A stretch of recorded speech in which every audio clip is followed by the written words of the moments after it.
Good evening student, स्वागत है आपका positive John academy online classes में। कल अपन ने देखा था पादप जगत का वर्गीकरण। आज हम पादप जगत में जो बांटा था क्रिप्टो गेम्स और फेनरो गेम्स में, उसमें हम आज देखेंगे थैलोफाइटा के अंतर्गत आने वाला शैवाल। शैवाल से बहुत ज़्यादा क्वेश्चन बनते हैं हमारे एग्जाम्स में, तो आज अपन शैवाल के बारे में सारे के सारे क्वेश्चंस देखेंगे। सबसे पहले शैवाल, शैवाल को क्या कहते हैं, या आपने देखा होगा शैवाल रहता कैसा है। तो एक ये जलीय पादप है। कैसा पादप है? एक जलीय पादप। जहां पर भी थोड़ी बहुत नमी रहती है, आपने देखा होगा आपके घरों में पानी की टंकी में या पानी की टंकी के पास काई जम जाती है, नदी में पत्थरों के ऊपर काई जम जाती है, वही काई क्या है? हमारा शैवाल। क्या कहते हैं उसे? एल्गी कहते हैं। क्या कहते हैं? एल्गी। अब शैवाल के बारे में हमको सारी चीजें पता होनी चाहिए। पहला चीज क्या है कि ये क्या होते हैं? स्वपोषी होते हैं। क्वेश्चन पूछ सकता है पेपर में कि शैवाल होते हैं तो क्या होते हैं शैवाल? परपोषी, परजीवी, विषमपोषी या कैसे होते हैं? तो शैवाल कैसे होते हैं? स्वपोषी होते हैं। शैवाल की कोशिका भित्ति किसकी बनी होती है? तो शैवाल की कोशिका भित्ति सेल्यूलोज की बनी होती है। किसकी बनी होती है? सेल्यूलोज की। उसके बाद शैवाल में संचित भोजन किस रूप में रहता है? ये क्वेश्चन पूछे गए हैं सारे के सारे, इसलिए मैंने इंपॉर्टेंट पॉइंट बिल्कुल छांट छांट के लिखे हैं आप लोगों के लिए। शैवाल में जो संचित भोजन रहता है वो स्टार्च या मंड के रूप में संचित रहता है। जैसे हम लोग खाना खाते हैं तो हमारा भोजन ग्लूकोज के रूप में संचित रहता है, वैसे ही स्टार्च में जो भोजन रहता है, शैवाल में जो भोजन संचित रहता है वो किस रूप में रहता है? स्टार्च या मंड के रूप में रहता है। अगला पॉइंट, मैंने कल ये भी बोला था कि जो थैलोफाइटा रहते हैं उनमें संवहनी ऊतक क्या रहता है? अनुपस्थित रहता है। तो थैलोफाइटा के अंतर्गत ही आता हमारा शैवाल, इसलिए ये शैवाल में क्या रहता है? संवहनी तंत्र अनुपस्थित रहता है। ये संवहनी तंत्र क्या था? तो कल मैंने वीडियो में आप लोगों से क्वेश्चन पूछा था कि संवहनीय तंत्र किसे कहते हैं, ये संवहनी ऊतक क्या होते हैं? तो जो जाइलम और फ्लोएम है वही क्या है? संवहनी ऊतक है। किसके लिए? पादपों के लिए। तो इनमें क्या होते हैं? अनुपस्थित होते हैं। शैवाल कितनी? 3 प्रकार के जनन को प्रदर्शित करते हैं। कौन कौन से? कायकीय जनन, लैंगिक जनन और अलैंगिक जनन। कौन कौन से जनन? कायकीय जनन, लैंगिक जनन और अलैंगिक जनन को प्रदर्शित करते हैं। उसके बाद हम देखेंगे शैवाल कितने प्रकार के होते हैं। मुख्य रूप से शैवाल कलर के, मतलब उनके रंग के कारण 3 प्रकार के होते तो 11 प्रकार के हैं, पर हमको मुख्य कलर के हिसाब से देखना है कि कितने प्रकार के होते। तो 3 प्रकार के होते हैं। पहला क्लोरोफाइसी, दूसरा फियोफाइसी और तीसरा रोडोफाइसी। कौन सा? क्लोरोफाइसी, फियोफाइसी और रोडोफाइसी। ये लाल रंग का शैवाल रहता है, ये भूरे रंग का शैवाल रहता है और ये हरे रंग का शैवाल रहता है। शैवाल में अत्यधिक मात्रा में क्लोरोफिल पाया जाता है। शैवाल में अत्यधिक मात्रा में क्लोरोफिल पाया जाता है, इसलिए इनका कलर कैसा रहता है? हरा रहता है। अधिकांश शैवालों का कलर कैसा रहता है? हरा रहता है। अब क्वेश्चन उससे ऐसा पूछता है वो हम लोगों से कि इनमें से कौन सा फियोफाइसी है, इनमें से कौन सा फियोफाइसी है, इनमें से कौन सा क्लोरोफाइसी शैवाल है, या इनमें से कौन सा रोडोफाइसी शैवाल है। तो ये कुछ मैंने एग्जांपल्स लिखे हैं कि फियोफाइसी कौन सा होता है, रोडोफाइसी कौन सा होता है, और इनके एग्जांपल के ही साथ में हम इनकी कुछ विशेषताएं भी देखेंगे कि कारा जो शैवाल है इसका उपयोग काय में होता है। उसके बाद स्पाइरोगायरा का यूज किस में होता है, बॉलवैक्स का यूज किस में होता है, ये सारी की सारी चीजें हम देखेंगे। तो क्लोरोफाइसी के अंतर्गत जो पहला शैवाल आता है, उदाहरण आता है, उसको बोलते हैं क्लेमाइडोमोनास। ये क्लेमाइडो जो मोनास है ये सूक्ष्मदर्शी, बोले तो माइक्रोस्कोपिक शैवाल है, बोले तो अत्यधिक छोटा, या बोले तो बहुत सूक्ष्म शैवाल है। इसको माइक्रोस्कोप की सहायता से देखना पड़ता है। उसके बाद दूसरा एग्जांपल है हमारा कारा। इंग्लिश में इसको पढ़ते हैं चारा हम, बाकी लिखा रहता है ये कारा। जो कारा है ये मलेरिया की दवा बनाने में यूज होता है। जो कारा नाम का शैवाल है ये मलेरिया की दवा बनाने में उपयोग आता है। उसके बाद स्पाइरोगायरा, उसके बाद क्या है इसका उदाहरण? स्पाइरोगायरा। उसके बाद देखेंगे हम फियोफाइसी। ये कैसे होते हैं? तो भूरे रंग के होते हैं। इसका पहला है एक्टोकार्पस। इसका पहला उदाहरण क्या है? एक्टोकार्पस। दूसरा उदाहरण क्या है? फ्यूकस। तीसरा उदाहरण क्या है? सारगेम्स। तीसरा उदाहरण क्या है इसका? सारगेम्स। उसके बाद क्या आते हैं हमारे? रोडोफाइसी। ये रोडोफाइसी कौन कौन से हैं? ग्रेसिलेरिया और जिलीडियम। क्या क्या है इनके उदाहरण? ग्रेसिलेरिया और जिलीडियम। तो ये हमने देखा शैवाल के बारे में सारी चीजें कि क्या होते हैं, कैसे होते हैं। अब शैवाल के अध्ययन को क्या कहते हैं? तो शैवाल के अध्ययन को कहते हैं क्या? आप लोगों के लिए ये क्वेश्चन है कि शैवाल के अध्ययन को क्या कहते हैं। उसके बाद मैं कुछ ऐसे क्वेश्चन बताऊंगा कि जैसे बर्फ पे उगने वाले शैवाल को क्या कहते हैं, चट्टानों पर उगने वाले शैवाल को क्या कहते हैं। तो ये सारी चीजें हम देखेंगे। मैं इसको इरेज कर दे रहा हूं, मैं इसको इरेज कर रहा हूं। ठीक है स्टूडेंट। सवाल के ये कुछ क्वेश्चन है स्टूडेंट्स, ये इनका आप स्क्रीनशॉट लेना पहले और वीडियो में कमेंट्स करके सारे के सारे क्वेश्चनों के आंसर देना। आगे मत बढ़ाना, वीडियो को पॉज करना और इन सारे क्वेश्चंस के आप आंसर देना। सबसे पहले कि बर्फ पर उगने वाले शैवाल को क्या कहते हैं, ये सारी मतलब ये सारे क्वेश्चन मैंने पेपरों से ढूंढे हुए हैं कि किसको क्या कहते हैं, कैसा कहते हैं। तो ये सारी चीजों की अपन अब बात करेंगे। ये मोस्ट इंपॉर्टेंट पॉइंट्स बोल सकते हो किसके, शैवाल के लिए। तो अब सबसे पहले अपन बात करेंगे कि बर्फ पे उगने वाले शैवाल को क्या कहते हैं। तो बर्फ पे उगने वाले शैवाल को क्रिप्टोफाइट कहते हैं। क्या कहते हैं, क्रिप्टोफाइट कहते हैं। बर्फ पे उगने वाले शैवाल को क्या कहते हैं, तो क्रिप्टोफाइट कहते हैं। उसके बाद है चट्टानों पर उगने वाले शैवाल को क्या कहते हैं, तो चट्टानों पर उगने वाले शैवाल को लिथोफाइट कहते हैं। क्या कहते हैं, लिथोफाइट कहते हैं। उसके बाद है सबसे छोटा एक कोषीय शैवाल। अब क्वेश्चन है सबसे छोटा एक कोषीय शैवाल कौन सा है। तो सबसे छोटा एक कोषीय शैवाल कौन सा है, ये आप लोगों के लिए क्वेश्चन है। आपको इसको ढूंढ के, क्योंकि ये क्वेश्चन सबसे ज्यादा कंफ्यूज करता है स्टूडेंट को कि सबसे छोटा एक कोषीय शैवाल कौन सा है और सबसे छोटा शैवाल कौन सा है। ये दोनों क्वेश्चन बहुत कंफ्यूज करते हैं, क्योंकि इससे पहले मैंने बोला था कि सबसे छोटा माइक्रोस्कोपिक बोला था ना, तो वो क्वेश्चन और उसके बाद ये सबसे छोटा एक कोषीय शैवाल कौन सा है। फिर उसके बाद आता है हमारा कि दैत्यकारी समुद्री घास।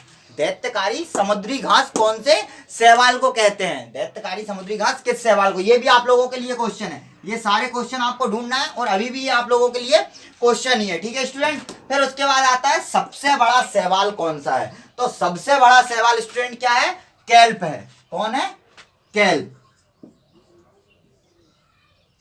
सबसे बड़ा शैवाल क्या है, तो कैल्प है। और दैत्यकारी समुद्री घास और सबसे छोटा एक कोषीय शैवाल, ये दोनों आप लोगों के लिए क्वेश्चन है। कल इनका कमेंट्स करना वीडियोस में। उसके बाद कृषि क्षेत्र में उर्वरक के रूप में उपयोग होने वाले शैवाल कौन कौन से है। तो कृषि क्षेत्र में उपयोग होने वाले दो शैवाल है, नॉस्टॉक और एनाबीना। कौन कौन से है, नॉस्टॉक और एनाबीना। और नील हरित शैवाल, नील हरित शैवाल ब्लू ग्रीन एल्गी भी किसमें यूज होता है, खेतों में उर्वरक के रूप में यूज होता है। उसके बाद है किस शैवाल को समुद्री सलाद कहते हैं, किस शैवाल को समुद्री सलाद कहते हैं। तो किस शैवाल को समुद्री सलाद कहते हैं, तो अल्वा को कहते हैं। किसको कहते हैं, अल्वा को क्या कहते हैं, समुद्री सलाद कहते हैं। किस शैवाल का उपयोग अंतरिक्ष यात्री भोजन के रूप में करते हैं, किस शैवाल का उपयोग अंतरिक्ष यात्री भोजन के रूप में करते हैं, तो क्लोरेला का। किसका, क्लोरेला का। कई बार ये क्वेश्चन कई तरीकों से पूछा जाता है कि किस शैवाल को अंतरिक्ष यात्री अपने साथ लेकर जाते हैं, तो क्लोरेला है। किस शैवाल का उपयोग अंतरिक्ष यात्री भोजन के रूप में करते हैं, तो क्लोरेला का यूज करते हैं, ठीक है स्टूडेंट। तो ये सारे क्वेश्चन, अब इनके बाद हम और पॉइंट्स देखेंगे शैवाल से संबंधित कि और क्या पॉइंट्स है शैवाल से संबंधित, ठीक है। अभी अपन ने शैवाल के इंपॉर्टेंट पॉइंट्स देखे थे, अब कुछ और इंपॉर्टेंट पॉइंट देखेंगे। जितने मैंने क्वेश्चन दिए आपको छुड़वाए हैं वो सारे के सारे कमेंट्स में आंसर करना है आप लोगों को, ठीक है ना। अब अगला है इंपॉर्टेंट पॉइंट कि आवासीय संरचना में पाया जाने वाला शैवाल कौन सा है। तो जब मैं उदाहरण बता रहा था तब भी मैंने आपको बताया था कि आवासीय संरचना में पाया जाने वाला शैवाल कौन सा है, तो बॉल वैक्स है। कौन है, बॉल वैक्स है। आवासीय संरचना में पाया जाने वाला शैवाल कौन सा है, बॉल वैक्स है। उसके बाद तंतु आकृति में पाया जाने वाला शैवाल कौन सा है, तो तंतु आकृति में दो शैवाल पाए जाते हैं। कौन कौन से, यूरेथ्रिक्स और सार स्पायरोगायरा। यूरेथ्रिक्स और स्पायरोगायरा ये दोनों काय में पाए जाते हैं, तंतु आकृति में पाए जाते हैं। उसके बाद मलेरिया उन्मूलन में सहायक शैवाल कौन सा है। तो फिर मैंने उदाहरण में यहाँ पे बताया था आप लोगों को कि मलेरिया उन्मूलन में कारा, इसको ऐसा अपन कारा और नाइटेला। कौन कौन है, कारा और नाइटेला है। उसके बाद चीन के निवासी किस शैवाल को भोजन के रूप में यूज करते हैं, चीन के निवासी किसको भोजन के रूप में यूज करते हैं। तो देखो चीन से क्या फैला था, कोरोना फैला था। इसका याद करने का तरीका बताओ, कोरोना कैसा हो गया है, नॉन स्टॉप हो गया है। कैसा हो गया, नॉन स्टॉप। तो वो शैवाल का नाम क्या है जिसको चीनी यात्री खाते हैं, नॉस्टॉक है। क्या है उसका नाम, नॉस्टॉक है। तो किस शैवाल को चीनी यात्री भोजन के रूप में यूज करते हैं, नॉस्टॉक को यूज करते हैं। फिर उसके बाद क्वेश्चन है जापान में कृत्रिम ऊन किस शैवाल से बनाया जाता है। जापान में कृत्रिम ऊन किस शैवाल से बनाया जाता है, तो सारगासम। किस शैवाल से, सारगासम नाम के शैवाल से बनाया जाता है जापान में कृत्रिम ऊन। उसके बाद शैवालों के किण्वन से प्राप्त होता है। अब शैवाल के किण्वन से क्या प्राप्त होता है, तो एसिटिक एसिड प्राप्त होता है। किससे, शैवाल के किण्वन से। उसके बाद आप लोगों के लिए एक क्वेश्चन है कि चाय के पौधे का लाल रस्ट रोग किसके कारण होता है, तो वो तो सबको पता है कि शैवाल के कारण होता है। अब क्वेश्चन ये है कि चाय के पौधे का लाल रस्ट रोग जो होता है शैवाल के कारण, वो किस शैवाल से होता है। आप इसका आंसर मेरे को कमेंट्स बॉक्स में लिखकर सेंड करना कि चाय के पौधे का लाल रस्ट रोग किस शैवाल से होता है। ठीक है स्टूडेंट, तो ये होगा शैवाल के बारे में सारे के सारे इंपॉर्टेंट पॉइंट, क्या होता है, कैसे होता है, किस शैवाल को क्या कहते हैं, हरे शैवाल को क्या कहते हैं, भूरे शैवाल को क्या कहते हैं, लाल शैवाल को क्या कहते हैं। ऐसे क्वेश्चन को डायरेक्ट पूछता है, इनमें से कौन सा फ्लोरोफाइसी है, इनमें से कौन सा क्लोरोफाइसी है, इनमें से कौन सा रोडोफाइसी है। ऐसे उदाहरण दे देता है वो, चार अपने को विकल्प देता है और उसके बाद पूछता है कि इनमें से कौन सा रोडोफाइसी नहीं है। तो ये सारे के सारे आप लोगों के लिए शैवाल के इंपॉर्टेंट पॉइंट हो गए। अब इसके बाद अपन लोग देखेंगे, अपन ने जो पढ़ा था थैलोफाइटा उसमें शैवाल, अब देखेंगे अपन ब्रायोफाइटा कि ब्रायोफाइटा क्या होते हैं, कैसे होते हैं, उसके बारे में सारी चीजें अपन समझेंगे। ठीक है स्टूडेंट्स, अपन पादप जगत का वर्गीकरण देख रहे थे। तो पादप जगत के वर्गीकरण में अपन ने सबसे पहले देखा था थैलोफाइटा, थैलोफाइटा के अंतर्गत अपन ने देखा शैवाल। अब उसके बाद देख रहे हैं हम दूसरा ब्रायोफाइटा कि ब्रायोफाइटा क्या होते हैं। इनसे क्वेश्चन कई बार पूछ लेता है, इसी बार के ग्रुप डी में क्वेश्चन पूछा गया है कि इनमें से क्या जड़, तना एवं पत्तियों में विभक्त नहीं रहता है। चार ऑप्शन थे, एंजियोस्पर्म, जिम्नोस्पर्म, टेरिडोफाइटा और ब्रायोफाइटा। तो इनमें से कौन नहीं रहता जड़, तना, पत्तियों में, ब्रायोफाइटा और थैलोफाइटा। तो थैलोफाइटा ऑप्शन में नहीं था, क्या था, ब्रायोफाइटा था। अब ब्रायोफाइटा क्या होते हैं, तो जैसे शैवाल अपने जलीय थे पूर्णतः, ये पूर्णतः जलीय नहीं होते हैं। ये जल में किस लिए आते हैं, तो प्रजनन करने के लिए आते हैं जल में। ये जल में प्रजनन इनके लिए जो होता है वो जल होता है, मतलब कि ये जल इनके लिए अति आवश्यक है प्रजनन करने के लिए। तो ये पृथ्वी पर भी, स्थल पे भी चले जाते हैं और जल में भी आ जाते हैं, इसीलिए इनको क्या कहते हैं, पादप जगत का उभयचर। कल मैंने क्वेश्चन पूछा था कि किसे पादप जगत का उभयचर कहते हैं, कुछ लोगों ने कमेंट्स भी किया था, अच्छी बात है।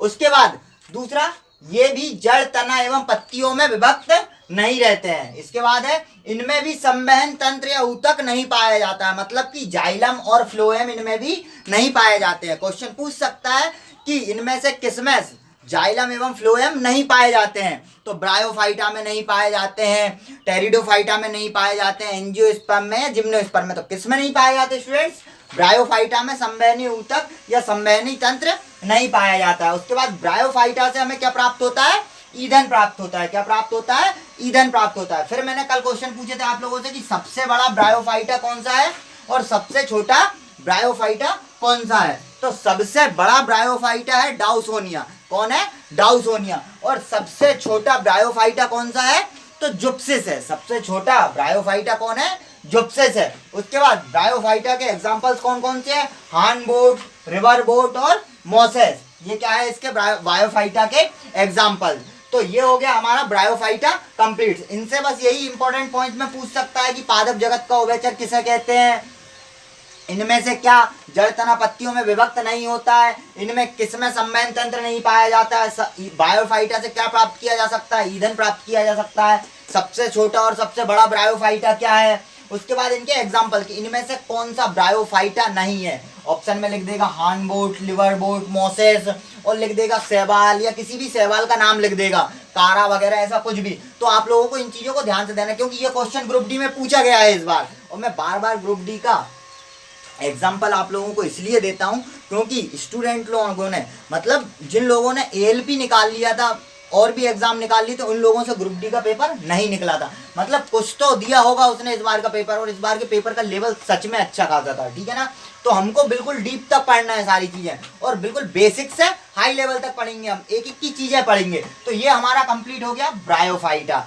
किसके अंतर्गत, पादप जगत के अंतर्गत। पादप जगत के अंतर्गत भी किसके अंतर्गत, क्रिप्टो गेम्स के अंतर्गत। पहला थैलोफाइटा हुआ, दूसरा ब्रायोफाइटा हुआ। ठीक है ना, अब हम पढ़ेंगे टेरिडोफाइटा कि टेरिडोफाइटा क्या होता है। ठीक है, अभी अपन ने देखा थैलोफाइटा, ब्रायोफाइटा, और अब देखेंगे अपन टेरिडोफाइटा कि टेरिडोफाइटा क्या होते हैं, इनकी क्या विशेषताएं हैं।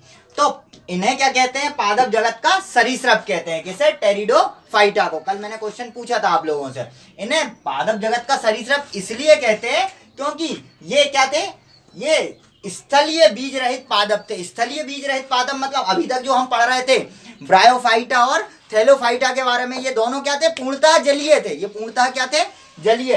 पर जो सबसे पहले स्थल पर आए थे वो बीज रहित पादप कौन थे, कौन थे, टेरिडोफाइटा फाइटा थे। तो स्थल पर आने वाले सबसे पहले बीज रहित, मैं बार बार बोल रहा हूँ बीज रहित, क्वेश्चन आपसे ऐसा पूछ सकता है कि स्थल पर आने वाले सबसे पहले बीज रहित पादप कौन थे, तो कौन थे, टेरिडोफाइटा। आपसे ऐसा पूछ सकता है कि स्थल पर आने वाले पहले क्रिप्टोगेम्स कौन थे, अपन इनको क्रिप्टोगेम्स बोलते हैं ना, तो कौन थे, टेरिडोफाइटा थे।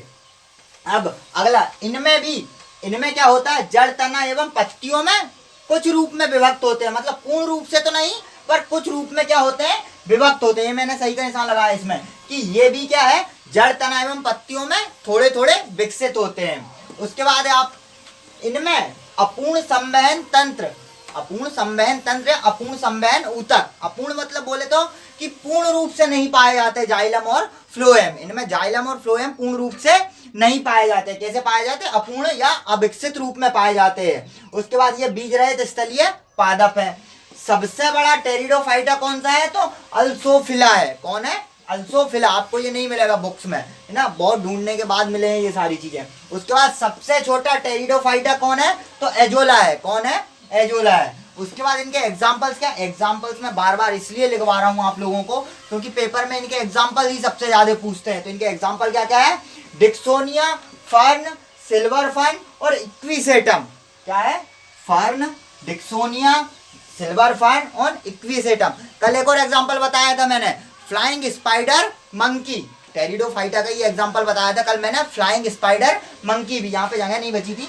तो ये क्या होगा हमारे टेरिडोफाइटा, क्या थी इनकी विशेषता, ये सारी चीजें हमने देख ली है। पढ़ेंगे इसके बाद फेंड्रोगेम्स, क्या पढ़ेंगे, फेंड्रोगेम्स की, फेंड्रोगेम्स क्या होते हैं। अभी हमने क्रिप्टोगेम्स कंप्लीट किया है, क्रिप्टोगेम्स में क्या क्या चीजें आई है, तो थैलोफाइटा आया, ब्रायोफाइटा आया और टेरिडोफाइटा। थैलोफाइटा के अंतर्गत हमारा क्या आया था, शैवाल आया था, हमने पूरा का पूरा शैवाल देखा है। उसके बाद ब्रायोफाइटा और टेरिडोफाइटा की क्या देखी है, विशेषताएं देखी है। अब हम लोग देखेंगे हमारा क्या, क्रिप्टोगेम्स के बाद फेंड्रोगेम्स। फेंड्रोगेम्स क्या होते हैं, तो कल मैंने जब पादप जगत का वर्गीकरण आपको पढ़ा रहा था तब उसमें मैंने दिखाया था कि फेंड्रोगेम्स कितने प्रकार के होते हैं, 2 प्रकार के होते हैं। पहले नग्न बीजी, जिन्हें क्या कहते हैं हम, जिम्नोस्पर्म। दूसरे कौन से थे, आवृत बीजी, और जो जिम्नोस्पर्म है उन्हें अनावृत बीजी भी कहते हैं। तो अब इसके बाद हम देखेंगे हमारे फेंड्रोगेम्स।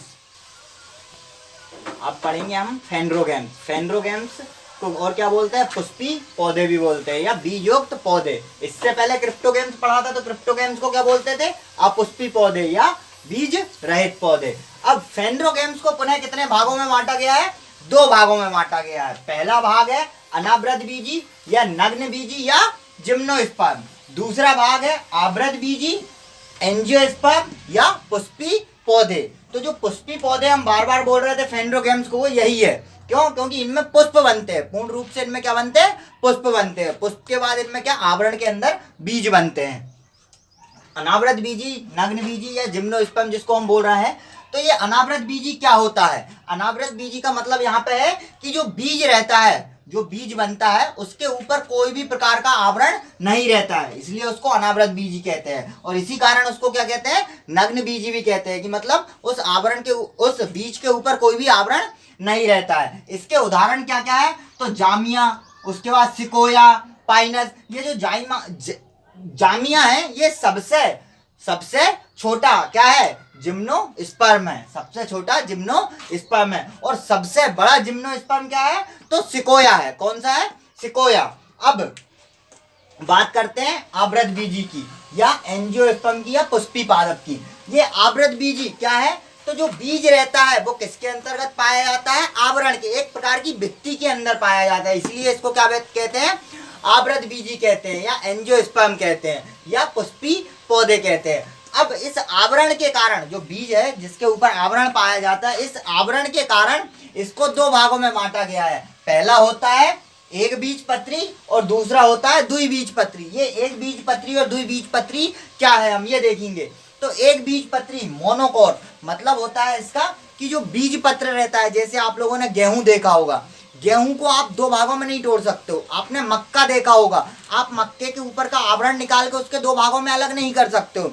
पर वहीं आपने मटर, चने की दाल, ये सब चीजें देखी होगी, तो इनके ऊपर के जब आवरण को आप निकालोगे तो उनमें से 2 बीज पत्र निकलते हैं, मतलब बीज के जो पत्र रहते हैं वो अलग अलग हो जाते हैं। जैसे आपने चने को देखा होगा, मटर को, ऊपर का उसका जो आवरण छीलते हैं अपन, तो वो कैसा हो जाता है, अलग अलग हो जाता है। तो ये क्या होते हैं, द्विबीजपत्री। और जो आवरण के बाहर भी निकालने पर क्या हो, बटे ना, दो अलग अलग भागों में ना बटे, वो क्या होते हैं, एक बीजपत्री होते हैं। तो एक बीजपत्री किसके अंतर्गत आते हैं या कौन कौन सी चीजें होती है, तो वो पूछता है। जो पाम ट्री है, सुपारी है, घास है, मक्का है, बाजरा है, गेहूं है, ये सारे के सारे किसके अंतर्गत आते हैं, एक बीजपत्री के अंतर्गत आते हैं।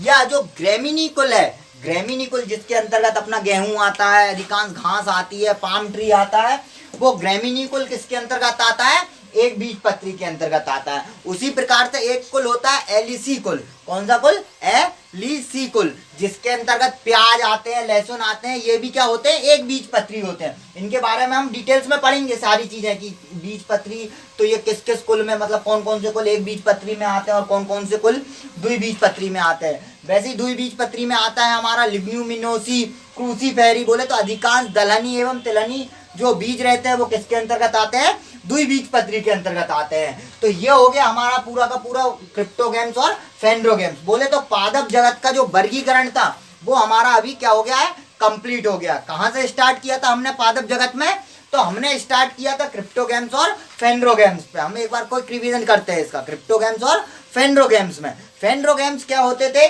जो पुष्पी पौधे होते थे वो, या जो बीज युक्त पौधे होते थे वो। या क्रिप्टोगेम्स क्या होते थे, जो अपुष्पी पौधे होते थे वो, या जो बीज रहित होते थे वो।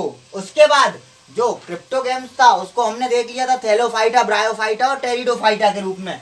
और फेंड्रोगेम्स को हमने किस रूप में देखा है, अनावृत बीजी, नग्न बीजी या जिम्नोस्पर्म, या आवृत बीजी, एंजियोस्पर्म और पुष्पी पौधों के रूप में। और अगर उसको देखें अपन तो क्या है, एक बीजपत्री और द्विबीजपत्री। तो अगर आपने देखा होगा कि मैंने पादप जगत का वर्गीकरण किस तरीके से पढ़ाया है, तो आपने देखा होगा कि मैंने पूरा का पूरा फ्लो डायग्राम से बताया है आपको, कि आपके दिमाग में एक पिक्चर बन जाए। पिक्चर बन जाए मतलब उसका ये है कि आपको पूरा चैप्टर पढ़ने की, बार बार रटने की जरूरत ना पड़े। आप जब भी पढ़ने बैठो तो अपना एक पेन कॉपी लो और उसमें एक फ्लो डायग्राम बनाओ कि हाँ माँ साहब ने क्या पढ़ाया था, ये पढ़ाया था, कैसे बताया था। तो एक तरफ बताया था क्रिप्टोगेम्स, एक तरफ बताया था फेंड्रोगेम्स। क्या होते हैं क्रिप्टोगेम्स, क्या होते हैं फेंड्रोगेम्स, ये होता है सही तरीका पढ़ाई करने का। अगर इस तरीके से आप पढ़ोगे तो आपको चीजों को रटने की जरूरत नहीं है, ना चीजों के एग्जाम्पल्स रटने की जरूरत है। आपको पता रहेगा कि क्रिप्टोगेम्स अच्छा इसके अंतर्गत ये एग्जाम्पल आते हैं, फेंड्रोगेम्स अच्छा इसके अंतर्गत ये चीजें आती हैं। तो ये सारी चीजें हमको देखना है, गौर करना है। और कमेंट्स में सारे के सारे आप आंसर दिया करो डेली के डेली। तो आज की आपको क्लास कैसी लगी मेरे को कमेंट्स बॉक्स में लिख के बताना। वीडियो को ज्यादा से ज्यादा लाइक करना, हमारे चैनल को सब्सक्राइब करना और वीडियो को ज्यादा से ज्यादा शेयर करना। Thank you student. Subscribe now and press the bell icon. Never miss an update.